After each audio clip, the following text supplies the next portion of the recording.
Hello and welcome. In this presentation, we see part 3 of topic 3, where we design an unknown input observer to estimate a targeted unknown input in the presence of multiple unknown inputs. Now, in this presentation, we're going to consider the following case. What happens if this assumption is not true?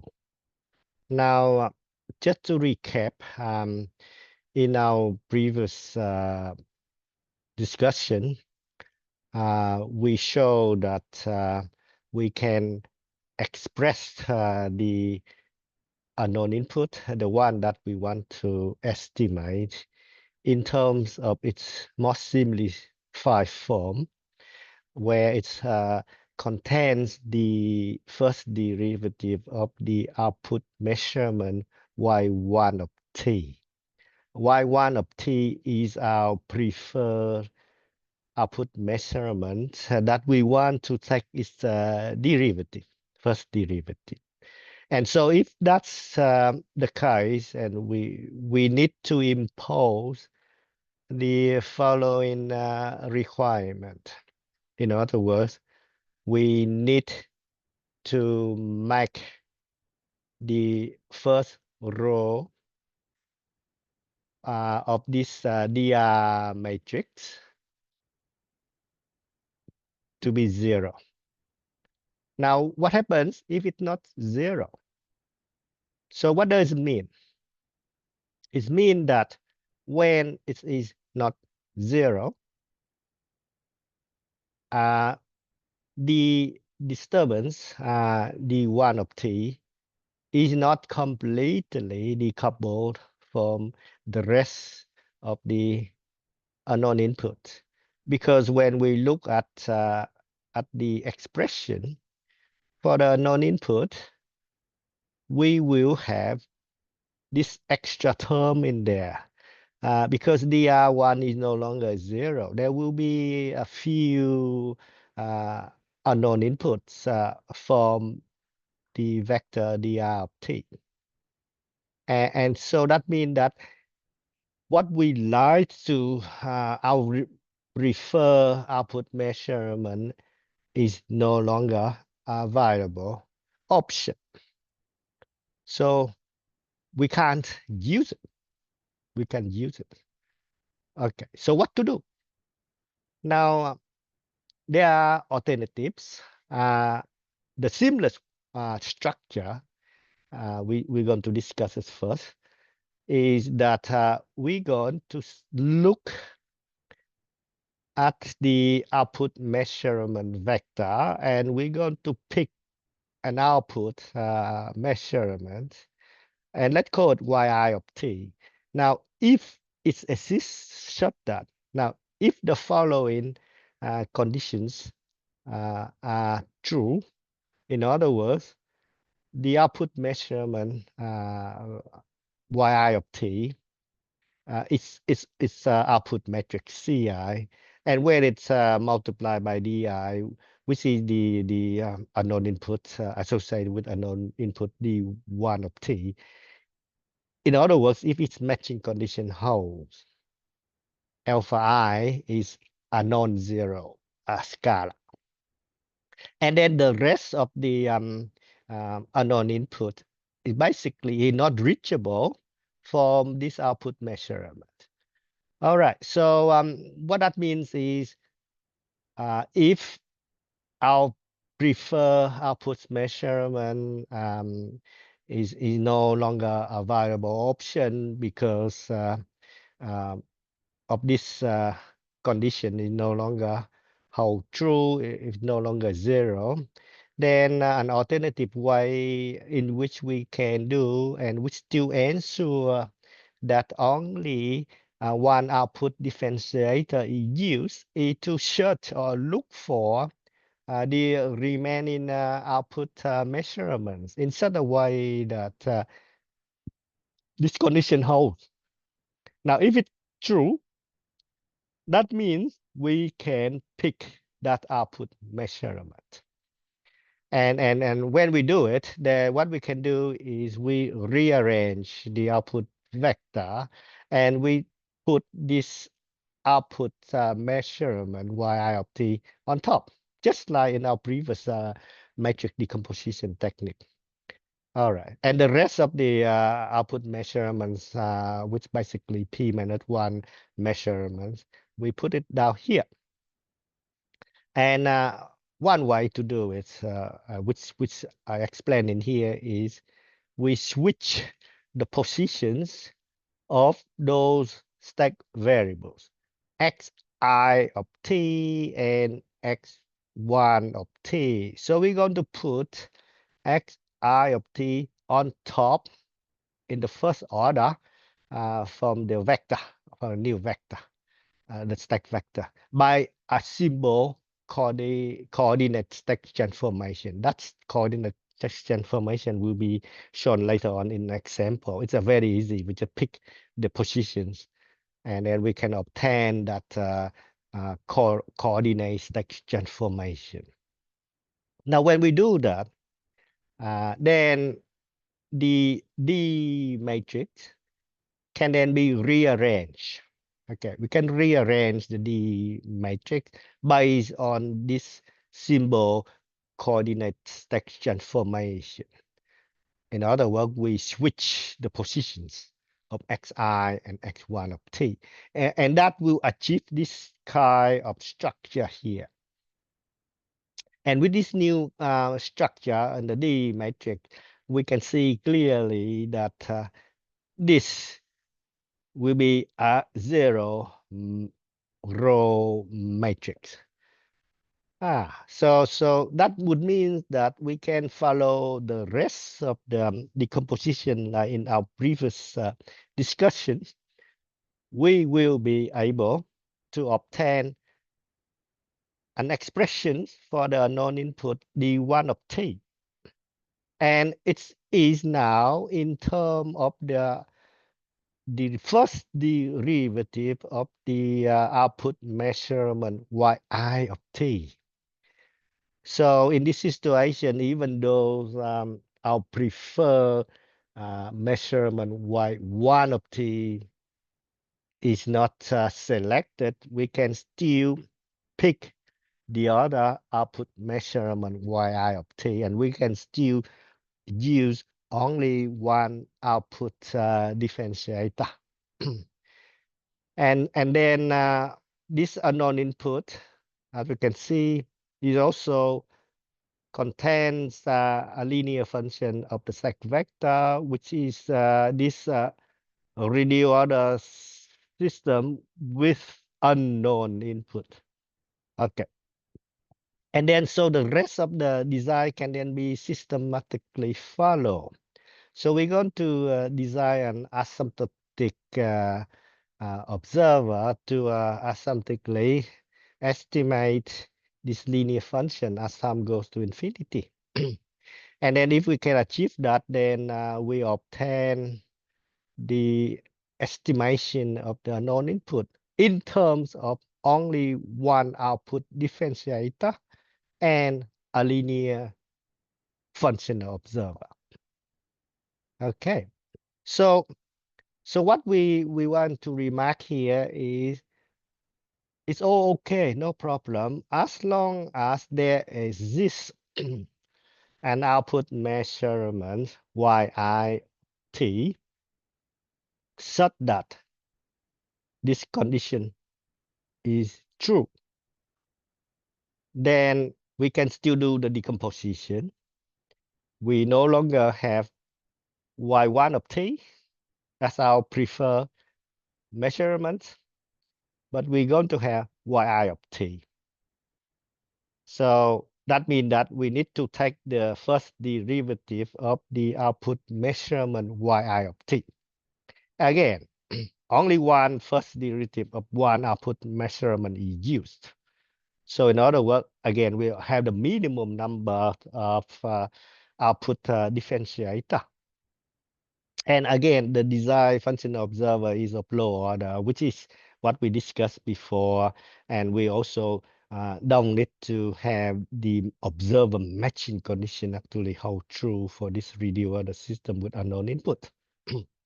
So let's look at an numerical example to demonstrate that. So what we want to have to do here, we have a matrix A, D, and C. This example, we have we have 4 variables, and we have 2 output measurements, but we have 3 unknown input. Have a look at that. So we have the number of unknown inputs is actually more than the output measurement. So in other words, straight away, the observer matching condition, this condition is no longer holds. So that means that anyone that used Howe and Muller techniques to estimate the unknown inputs or to design a stack observer will have problems.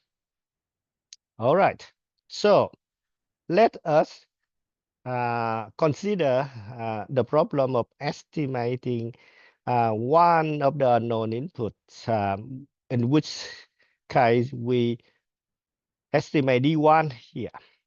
And now, so we have 2 other unknown inputs. We call them D2 and D3. So we want to estimate D1 of T in the presence of D2 and D3. So it has to be insensitive to D2 and D3, and it has to asymptotically estimating this unknown input, which is the targeted unknown input. And we have 2 output measurements. So when we look at the structure if of this D matrix, and if we say we want to take the first output measurement, the answer straight away is no, we can't do that, because this DR1 matrix here, or row matrix here, is not 0. It's actually non-zero.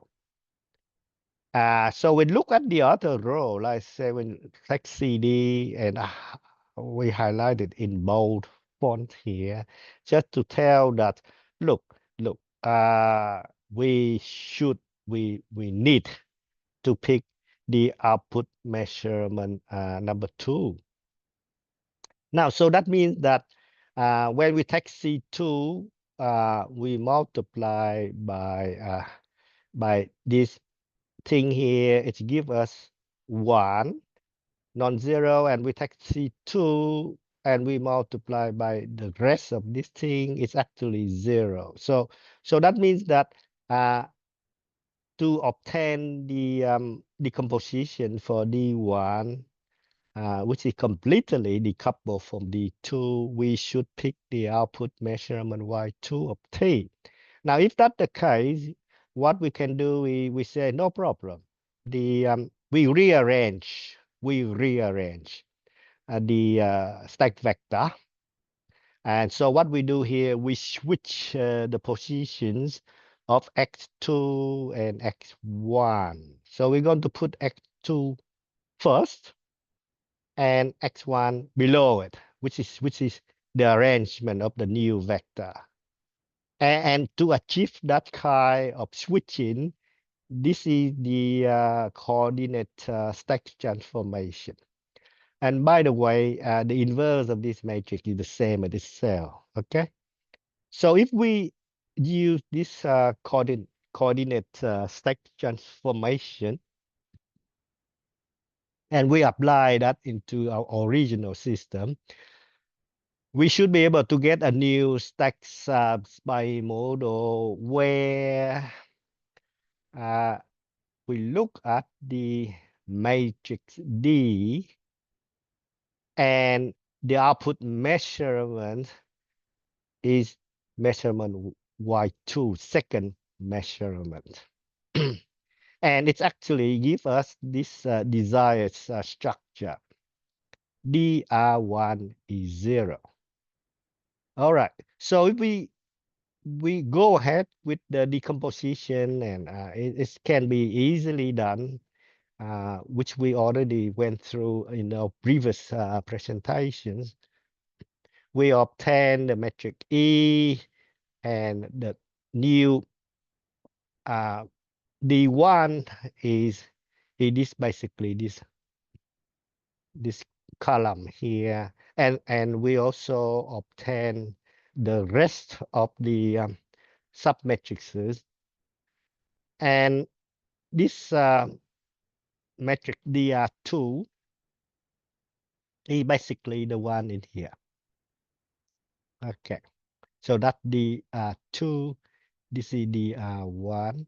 So DR2 comes into the reduced order system with unknown input. Okay, and then when we look at the decomposition, this is the decomposition. It is now in terms of the first derivative of output measurement number 2, and a linear function of the reduced order system with unknown input. All right, so then what we need to do is just simply design a linear functional observer to estimate this linear function of the stack vector. And of course, by solving these three couple metric equations using a reference from our previous presentation, we should be able to obtain all of the observer parameters. And the key thing here to see is the unknown input itself can be estimated based on the differentiation of output measurement number 2, and then a linear functional observer. And it's a first order system, first order, not first order system, first order functional observer. And so we're going to see simulation for this example. So in summary, when we have a situation where this condition is not true, this condition corresponds to picking our preferred output measurement, which is y1 of t. And if it's not satisfied, we don't give it up yet.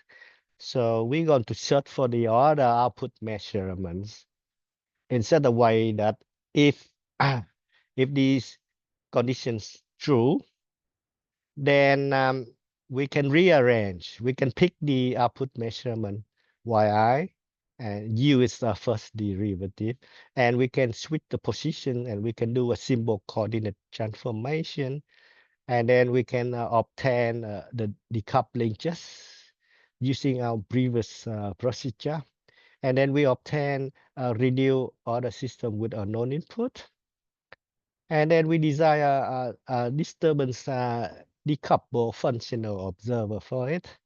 And we went through a numerical example, and we picked this example in such a way that the observer matching condition right at the start is not satisfied. It's not satisfied. So we got more unknown input than the available output measurement. The good thing here is we only need to estimate one targeted unknown input, which is D1 of t, even though our preferred output measurement y1 of t is not possible to use it. We can still do the second one, and then we can still decouple it into its seamless form, and we can design observer, a linear functional observer for it, and it has the seamless structure which require only the first derivative of one output measurement. So let us look at the simulation result. Here are the codes for this example where we enter matrices A, D, and C, and simulation, and we put a few expressions for the unknown input, D2 and D3. There are 3 unknown inputs, D1, either one that we want to estimate. And then we run the simulation. Let's have a look at the simulation. Okay. And so I run it, and that's the simulation results. Have a look at that. So let me make it bigger. And in this figure, we have 3 unknown inputs. We have D1, which is a dark solid line, and then we have D2 dotted line, and D3 an orange line. And the estimation of the unknown input D1 of T is given by this dash red line. And when we did the simulation, we also make the unknown input signal D1 of T, which is a much quicker fast time variance signal. And we can see clearly that the estimated unknown input, which is D1 hat of T, converts asymptotically to the true unknown input D1 of T, in spite of all the other disturbances simultaneously affecting the system. Okay, so that's basically the presentation for this part, which is part 3. It's a very simple idea here, where we consider what happens if this condition does not hold. This is still okay if there is another output measurement that can satisfy this condition. And so we can then be able to express the targeted unknown input in terms of first derivative of only one output measurement.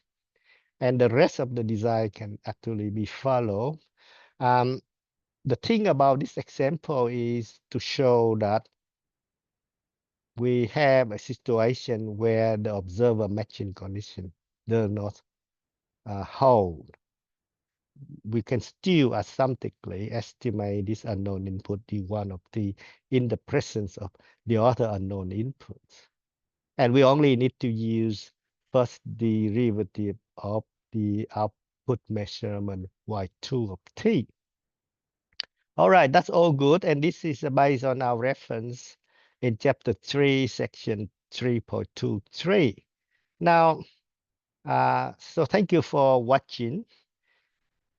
In the next video, which is topic 3, part 4, we will be asking the following question. What if we can't find any of the output measurement such that this condition holds? So in other words, by using one output differentiator alone, we won't be able to completely make the disturbance D1 decoupled completely from the rest of the unknown input. So we're going to ask that question. What happens if we're not able to pick any of the output measurements such that this condition holds? So what do we do? The answer for that is it's no problem. We will show how we can systematically look for the least number of output differentiators that we will use in the decoupling or the decomposition of the unknown input D1 of T. So we might need to use, for example, 2 output differentiators, or 3, or maybe up to Q output differentiators. So that will be the topic for our next presentation. And I hope that you can join me in the next video. So thank you very much and see you again.